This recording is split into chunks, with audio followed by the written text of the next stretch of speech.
So I'm going to give a brief introduction to Gaston Bachelard for those who are not familiar with his works. So today we're reading The New Scientific Spirit, which is a book that he wrote in 1934. And it was followed by this book, The Formation of the Scientific Mind, which he wrote in 1938.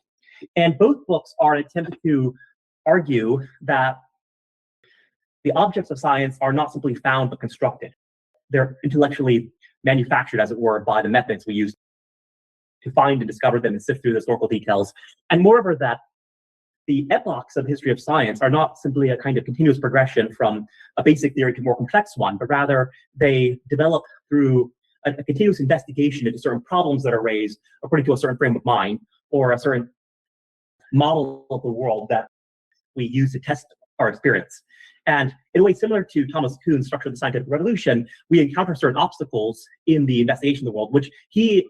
drawing from psychoanalysis, interprets as symptoms of a kind of impasse to our recognition of what's true about ourselves or about the world in which we conceive it. So it's not, as it were, that these obstacles are out there in the world. It's not as though, for instance, there's like a law of physics that prevents us from knowing it, but rather that we have certain ways of thinking about the world, certain models of the world that inhibit us from exploring it to its full depths. And so he, like Thomas Kuhn, is fascinated by what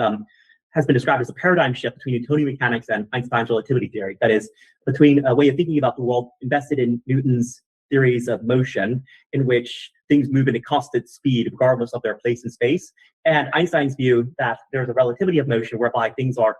engaged in a kind of continual interplay between multiple perspectives, in which they assume certain inertial motion based on where you stand in relation to it. As well as another background theory that he's fascinated by is a shift between what he characterizes as Euclidean and non-Euclidean space. So for much of Western history, it was believed that the way by which we could know the world most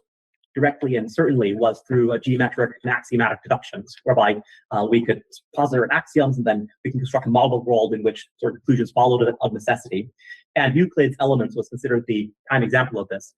It was thought that the world only consisted of three-dimensional spaces that could be modeled in this Euclidean geometry that had been mapped out in the elements and had been rarely sort of challenged since then. But it was explored again in the 19th century that the axiom 5 of Euclid's Elements was not demonstrated. It could be otherwise. And specifically what that meant was that, well, this is a bit of a deep dive, but specifically what that meant was that there need not be parallel lines that are continuously at a distance from one another. That on a curved space, these parallel lines could converge or they could diverge, depending on whether it was a concave or a convex surface. And if that were so, then all the Euclidean geometry could be otherwise. It didn't have to, as it were, obtain in a kind of regular way according to its axioms, but it could be variously transformed according to the shape of space itself. Now, the reason why this became very interesting is because with Einstein, the understanding of gravitational curvature resulting from mass distorting the shape of space and time indicated that space itself was non-Euclidean, that it was not, as it were, a uniform arrangement of objects in inertial motion moving in regular trajectories, but rather that it was always subject to undulations and curvature and warping based on the various locations of mass and even a perspective upon that mass. Yes. In addition to that, the discovery that there were unpredictable subatomic elements and constructions that were not simply a kind of billiard bar like combination of different elements opposing one another and combining with one another, but rather that there was a fundamental uncertainty to subatomic particles indicated that there was a deep difference between our ordinary perspective of objects in physical space and what obtained within the subatomic level, but also in the world as a whole. So all of this suggested to Bachelard that not only could there be radical breaks in our model of the world,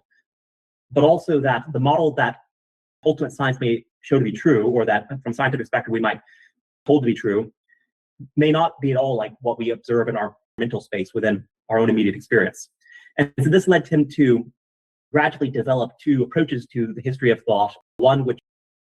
explores the history of science as something that surprises us and shows us something that is utterly other than human, and the other is a phenomenology of space, or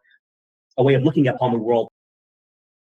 that excites and delights in its own play of forces and perspectives,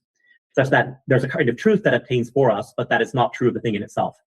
And typically in the history of science, this kind of double truth had been averred because it was thought to direct the realm of what could be true in two incompatible ways that could be mutually contradictory. So for instance, couldn't be true that in the Poetics of Space, he describes how the attic is like a reserve of memory, or the portico is like a kind of invitation. These are things that, are maybe we feel about our home, but it's certainly, there's no scientific truth to them, or it seems that it wouldn't be. On the other hand, there's weird things that seem to happen in science, like wave-particle duality and the superpositioning of subatomic particles that don't make any sense from our phenomenal standpoint. Typically, people have tried to reconcile these two domains so they can be non-contradictory, but Bachelard wants to, as it were, hold to the contradictions in what he calls a complementary ontology that allows for duality, but in a kind of relatively homogeneous field of experience.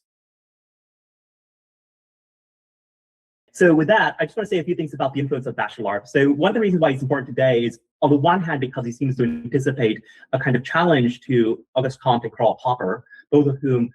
roughly believed in a kind of corporate development of empirical science that would be developed through research journals and enterprises, and the state as a whole orchestrating this sort of church-like community of scientific inquiry.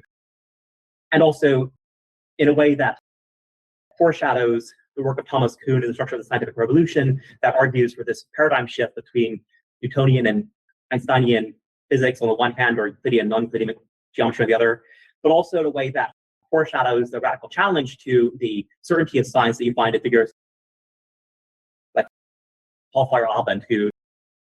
developed what they call epistemological anarchy for various models of scientific thought. Now, Bachelard doesn't quite go that far in saying that there's no truth or that there's a kind of anarchy, that multiple perspectives, but he does want to hold together these various perspectives and also allow for fertile investigations from many different ways. And another way that's perhaps more current today is his influence on two major French philosophers, I think one of whom is still living, Bruno Latour and Michel Serres. And we looked at Serres last term when we looked at his book, The Parasite, which was about how there is a kind of mutual contamination between different research disciplines. But Bruno Latour has perhaps been more influential in the humanities, Serres becoming more so in his idea of a non-modern era that is other than the modern world that was orchestrated around the scientific project that was initiated by the Royal Society in England and by the development of industrial capitalism.